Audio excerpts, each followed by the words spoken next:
રાજકોટની કરી લઈએ। માવઠાની આગાહીને લઈ માર્કેટયાર્ડની તૈયારીઓ શરૂ થઈ ગઈ છે।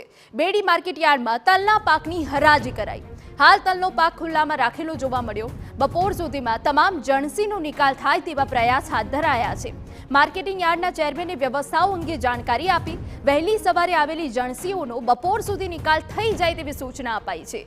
જે જણસી મંગાવવામાં આવે તે જ લઈને આવવા ખેડૂતોને અપીલ કરાઈ છે।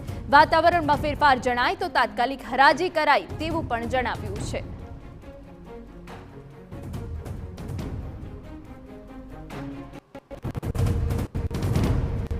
તો આ તરફ માવઠાની શક્યતાઓને લઈ ખેડૂતોમાં પણ ભારે ચિંતા છે। યાર્ડ તરફથી સંપૂર્ણ તૈયારી છતાં ખેડૂતોમાં ચિંતાનો માહોલ છે। પાક પલળી જાય તો ખેડૂતોની મહેનત પાણીમાં જશે। વહેલી તકે હરાજીના કારણે જણસીનો તાત્કાલિક નિકાલ થઈ જાય। તો માવઠાને લઈને માર્કેટયાર્ડ સતર્ક બન્યા છે। ખેડૂતોને પણ અપીલ કરી દેવામાં આવી છે। કેટલીક સૂચનાઓ આપી દેવામાં આવી છે।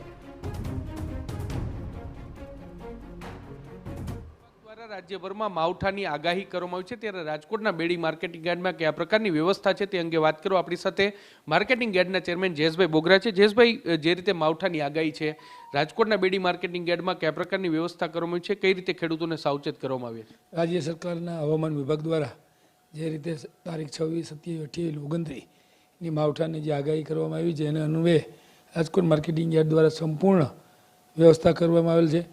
રોજે રોજ જણસી મંગાવી સવારે અને એમને બપોરે 12 વાગે ત્યારે નિકાલ થઈ જાય અને વેપારીઓ એમનો માલ ભરી લે તેવી સંપૂર્ણ સિસ્ટમ ગોઠવી છે।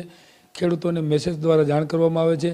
જે જણસી મંગાવવામાં આવે એ જણસી ખેડૂતો લઈને આવે અને 8 વાગે ઊભા વાહન, જો માવઠાની શક્યતા જણાય તો ઊભા વાહન રાખીને હરાજી કરવામાં આવે છે અને રોજે રોજ નિકાલ કરવામાં આવે છે। મગફળીને અમે શેડમાં ઉતારી છે, કપાસને પણ શેડમાં ઉતારી।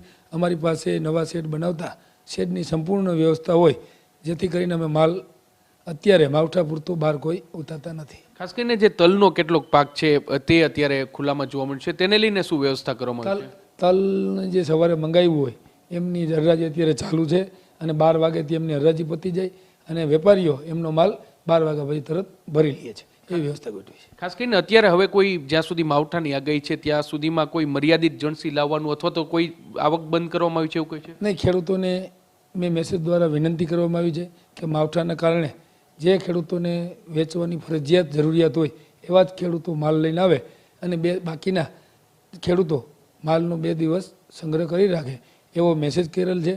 અને જે માલ લઈને આવે સવારે 6 થી 8 એમનો બપોરે 11, 12 વાગે તે નિકાલ થઈ જાય એવી વ્યવસ્થા ગોઠવેલ છે। સ્પષ્ટપણે એટલે જે જણસી છે, મગફળી હોય, કપાસ હોય, તલ હોય કે બીજી કોઈ જણસી હોય તો તે તમામ જણસી છે જે ખેડૂતોને ફરજિયાતપણે જરૂરિયાત હોય તે જ ખેડૂતો હાલમાં જ્યાં સુધી માવઠાની આગાહી છે ત્યાં સુધી માર્કેટિંગ યાર્ડમાં પોતાની જણસી લઈને આવે તેવી વિનંતી છે તે યાર્ડ દ્વારા કરવામાં આવી છે। હાલમાં જે પણ જથ્થો છે, અત્યારે જે પણ જણસી છે તે હરાજી માટે માર્કેટિંગ યાર્ડ સુધી આવી છે તેનો બપોર સુધીમાં નિકાલ થઈ જાય અને સાંજ સુધીમાં તે ભરી લેવામાં આવે તે પ્રકારની પણ વ્યવસ્થા છે તે માર્કેટિંગ યાર્ડ દ્વારા કરવામાં આવી છે। ખેડૂતોની મહામૂલી પાક છે તેને માવઠાની કોઈ પણ પ્રકારની અસર ન થાય તે માટેની તમામ પ્રકારની તૈયારીઓ છે તે અત્યારે માર્કેટિંગ યાર્ડ દ્વારા કરવામાં આવી છે।